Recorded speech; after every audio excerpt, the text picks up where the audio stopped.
नमस्कार। साकार agree institute के ऑनलाइन प्लेटफॉर्म पे पुनः आपका हार्दिक स्वागत है। और आज जो एक सबसे बड़ी जो खुशखबरी है वो आचार संहिता लगने से पहले एक लास्ट जो गवर्नमेंट की खुशखबरी जो देती गई है ये सब युवाओं के लिए है, सब युवाओं को समर्पित है। और इस जो नई वैकेंसी देखी गई इसमें जो ज्यादातर जो भागीदार बनने वाले हैं वो 10वीं पास विद्यार्थी सब इसमें पार्टिसिपेट कर सकते हैं। लेकिन अब अपना संस्थान है वो इसमें कार्य करेगा। इसका कारण ये हो सकता है कि ये जो अपना जो संस्थान है एग्रीकल्चर और जो पशुपालन है इसके लिए समर्पित है, इसलिए इसका क्या इस वैकेंसी का कितनी सीट है और क्या योग्यता चाहिए और कितने पद हैं पूरी अपन डिटेल से। और रही बात कि जो छात्रों के अंदर एक संशय बना हुआ है कि भाई इसमें क्या कार्य रहेगा, क्योंकि ये नहीं कि 25 साल बाद में एक पहली बार जो वैकेंसी आई है तो हर किसी को ना कोई इसका इंतजार नहीं था। दूसरी जो वैकेंसी आती है तो उसका इंतजार रहता है कि ये वैकेंसी कब आए, लेकिन ये अचानक एक निकल की जारी हुई है और एक नई वैकेंसी है तो हर किसी छात्रों के मन में यही बातें आ रही है कि भाई क्या इसमें सैलरी रहेगी, कितने पद है और इसमें क्या कार्य किया जाएगा। तो मैं बता दूं आपको कि ये है पशु परीक्षण नाम से 25 साल बाद में ये पहले बार वैकेंसी आई। इसमें ना जो इनका जो कार्य है वो कार्य आप ये मान सकते हो कि जो कृषि से जुड़ी या फिर पशुपालन से जुड़ी जितनी भी अपडेट या जानकारियां या फिर जो योजनाएं चल रही उनका प्रचार प्रसार है, मुख्य कार्य तो ये रहेगा। और दूसरा अगर इसके बाद में कोई कार्य रहता तो आपके अगर किसी ब्लॉक स्तर पे या जिला स्तर पे जो भी जितने भी चिकित्सालय पशु चिकित्सालय उसके अंदर जितने भी डॉक्टर वगैरह काम करते हैं उनके अंडर में ये जो पशु परीक्षण कार्मिक लगेंगे वो कार्य करेंगे। फिर है कि इसका कौन सा पे है तो इसका नहीं चतुर्थ श्रेणी है और इसकी जो सैलरी है वो रहेगी 18,000 रुपये। ठीक, उसके बाद में कि इसके नाम फॉर्म की क्या डेट है, एग्जाम की क्या डेट है उसको अपन लेके पूरा इंफॉर्मेशन मैं आपको दे देता हूँ कि इसकी जो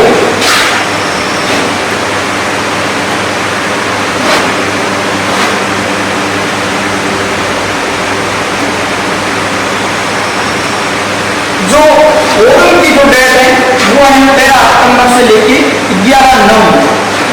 ठीक है, फिर दूसरी बात है इसके पद कितने हैं, इसके पद है 5,934 पदों पे ये वैकेंसी इसका जो विज्ञापन है वो आउट हुआ है। फिर अगर मैं बात करूं इसमें योग्यता तो इसमें सब युवा पार्टिसिपेट कर सकते हैं, जो युवा 10वीं पास हो सभी इसमें पार्टिसिपेट कर सकते हैं। और सबसे बड़ी खुशखबरी है कि इसमें ना ये आई है तो कम से कम 5,934 युवाओं को रोजगार देंगे।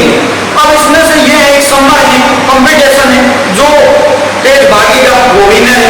आपको मेहनत करनी है, जो जितनी मेहनत करेगा वही विनर बनेगा। ये कंपटीशन की दौड़ है। तो इसमें मैं आपको बता दूं 10वीं पास जो भी विद्यार्थी पार्टिसिपेट कर सकते हैं और 13 सितंबर से 11 नवंबर तक इसके फॉर्म भरे जाएंगे। दूसरा अगर मैं बताऊं इसकी परीक्षा तिथि वो अप्रैल और जून के महीने की अप्रैल, मई और जून इन 3 महीनों के मध्य इसका एग्जाम करवाया जाएगा।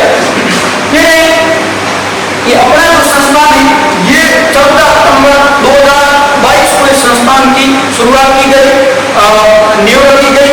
अब जो 14 सितंबर 2023 एक साल पूरा होने आया तो एक साल की जो फर्स्ट फाउंडेशन डे जो सेलिब्रेट करें उसके साथ साथ में एक युवाओं को एक नया एक बारहवीं के अंदर ऐसा संस्थान जो आपको एक नया प्लेटफॉर्म दे रहा वो दे रहा पशु परीक्षण का। और इसमें सेमिनार 14 सितंबर को शाम को 5 बजे आयोजित कर रहे हैं। 15 सितंबर से इनका व्यवस्थित क्लासेज स्टार्ट कर देंगे। तो जितने भी छात्र हैं वो चाहते हैं हम पशु परीक्षण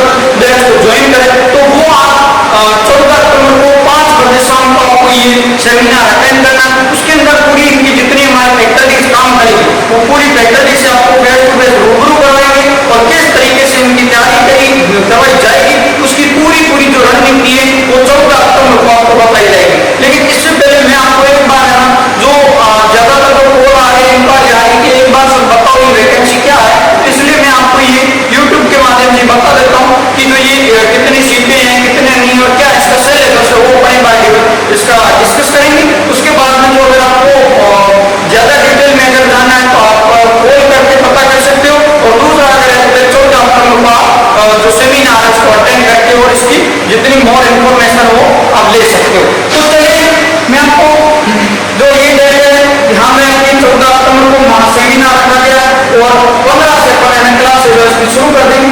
तो इसके बीच में मैं आपको एक बार इसका क्या सिलेबस है उसके बारे में बताऊं। ये है जो नोटिफिकेशन जो आउट हुआ है गवर्नमेंट का बोर्ड, लेकिन क्या राजस्थान कर्मचारी चयन बोर्ड जयपुर द्वारा एक विज्ञापन रिलीज किया गया और इसमें लिखा हुआ है पशु परिषद सीधी भर्ती 2023। कब हुआ है? 6 अक्टूबर को ये विज्ञापन रिलीज हुआ, लेकिन अपन इसमें जानकारी नहीं दे पाए क्यों? क्योंकि अभी अपन बैच स्टार्ट कर रहे हैं तो बैच को लेके इसको रिलेटेड पूरी जानकारी दे रहे हैं। अब आपको बता दें कि पद का नाम है वो पशु परिषद और गैर अनुसूचित क्षेत्र में 5,981 पद नॉन टीएसपी और टीएसपी जो एरिया है उसकी है 653 सीट है, वो है टीएसपी और टोटल है 5,934 सीट।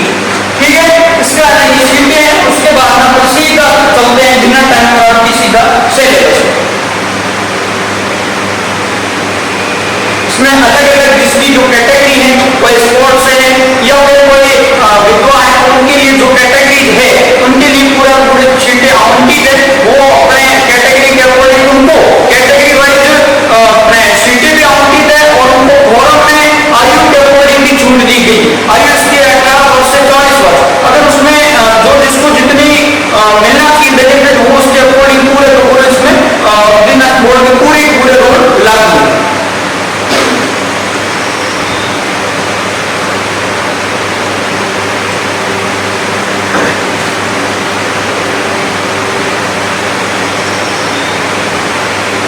ये हो गया पाठ्यक्रम। तो इसमें अगर मैं पाठ्यक्रम की अगर बात करूं तो इसमें मैं 2 पार्ट है, भाग अ और भाग ब।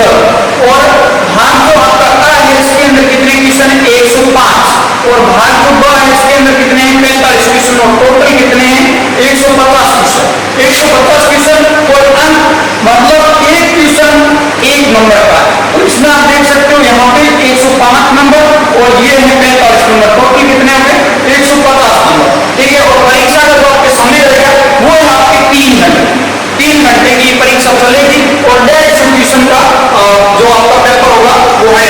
फिर इसमें अधिकतम पूर्णांक वही बात है 150 के और फिर प्रत्येक सही उत्तर के लिए अधिकतम 1 अंक दिया होगा यानी कि 1 नंबर मिलेगा। फिर प्रत्येक गलत उत्तर के लिए 1/4 यानी कि 0.25 यानी कि आप कितने 4 क्वेश्चन रॉन्ग करोगे तो 1 पूरा क्वेश्चन वो खा जाएगा। ये हो गया तो यहाँ 0.25 इसकी नंबर कटिंग यानी 1/4।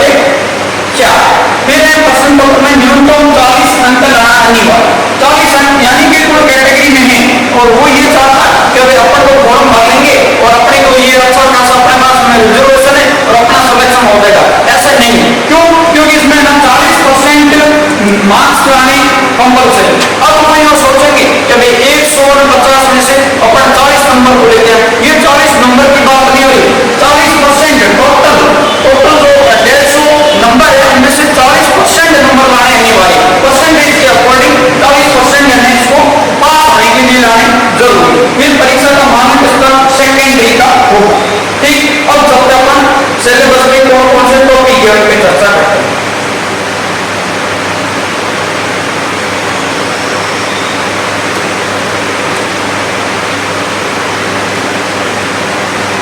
देखिए प्रश्न की संख्या 105 कौन सा भाग है?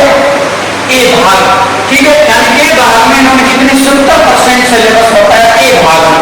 बी भाग में पीछे जो बढ़ रहा होगा 30% है वो बी भाग के अंदर जो ये आपको दिख रहा है ये बी भाग के अंदर।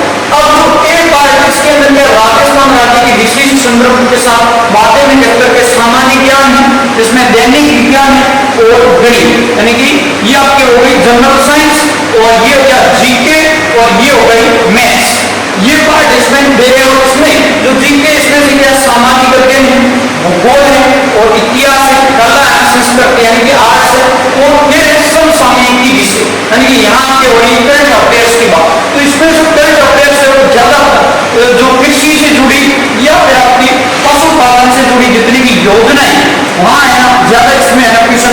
नाम से बनते हैं। तो ये पूरा पूरा आपके पार्ट हो गए। अब है ना ये कितने हो गए, 1 और 2 और 3, और फिर ये जो पार्ट है ये पूरा पूरा वापस इसमें आ जाता है सामान्य ज्ञान के अंदर, और ये वापस चौथा पार्ट है वो सामान्य ज्ञान की करंट अफेयर्स।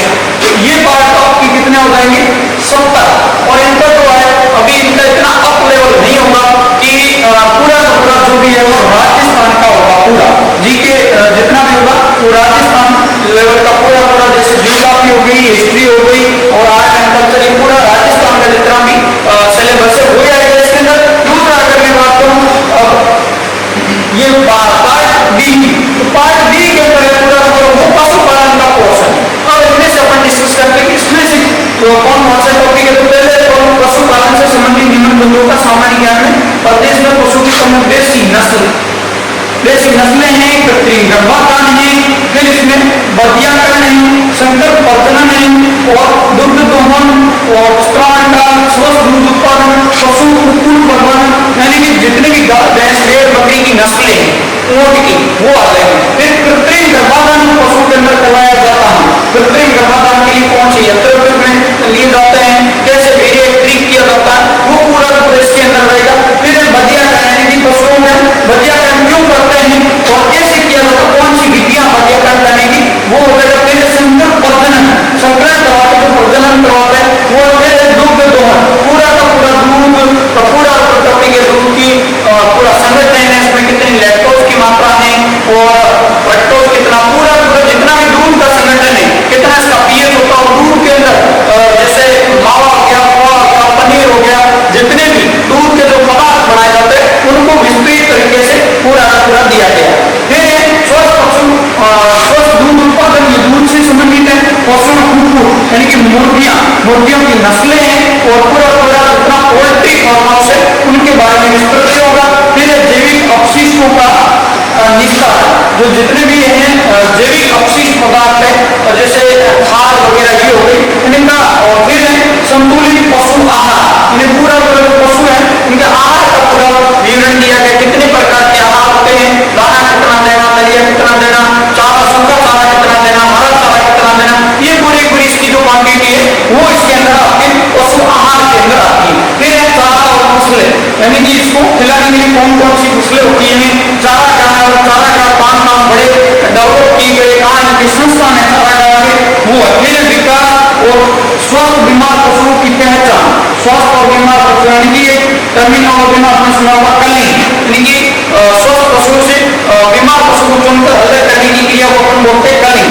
तो ये वाला हो गया। फिर पशुओं में अंतः एवं बाह्य रोग, यानी कि अंतःपर्दीय और बाह्य जो रोग होते हैं, चिड़चिड़ी रोग जैसे और जितने भी जीवाणुजनित रोग उन रोगों के बारे में चर्चा करेंगे। फिर पशुओं में टीका, यानी कि टीका लगाने का समय और कौन सा टीका लगाया जाता है और उनका कितना प्रतिरक्षा होती है या फिर उद्भवन कब होता है, उनके बारे में पूरा विवरण से टीकों के बारे में चर्चा करेंगे। फिर पशुधन के बारे में जो जितना एडवर्टाइजमेंट की जाती है उसके बारे में, फिर भेड़ बकरियों का स्वास्थ्य, यानी कि वापस ही भेड़ बकरियों की नस्लों की बात हुई, स्वास्थ्य और कैलेंडर, यानी कि इनका जो टाइम पीरियड है वो पूरा घटना अवधि वगैरह वो इस कैलेंडर की बात हुई। फिर ऊन, मांस, दूध और अंडों का देश और राज्य में उत्पादन, ये करंट डाटा से पूछे जाएंगे। फिर प्रति व्यक्ति दूध, मांस, अंडों की उपलब्धता, प्रति पशु दूध की उत्पादकता, इनकी दूध की मात्रा, गाय भैंस भेड़ बकरी में कितनी दूध की मात्रा होती है वो हो जाएगा। फिर ऊन प्रकरण की क्रिया होती है या फिर ऊन प्रकरण की कौन सी यंत्र होते हैं उनके बारे में। फिर बाहर ढोने वाले पशु ऊंट हो गया, जैसे दामुरी बैल हो फेमस है, उनके बारे में पूरी चर्चा करेंगे। वर्मी कंपोस्ट खाद होती है जिसे पशुओं से प्राप्त की जाती है वो होगी। पशु के चमड़े हड्डियों का उपयोग, फिर पशु की उम्र ज्ञात करना और पॉलीथीन से पशु पर्यावरण को हानि से बचाना, पशुओं का बीमा किया जाता है वो हो गया। फिर पशु के समय रखे जाने वाली सावधानी, यानी कि किसी मेले पर जब पशु को सैर करे तो उसमें कौन कौन सी सावधानियां रखी जाती है। फिर पशु गणना ये आपने 2019 के अंदर की वो एक तो ये डाटा ये हर 5 साल के अंदर की ये होता और एक प्रत्येक वर्ष आता, तो ये आपकी ईयरली डाटा से पूछेंगे या फिर जो 5 वर्ष का डाटा है उसमें से आपको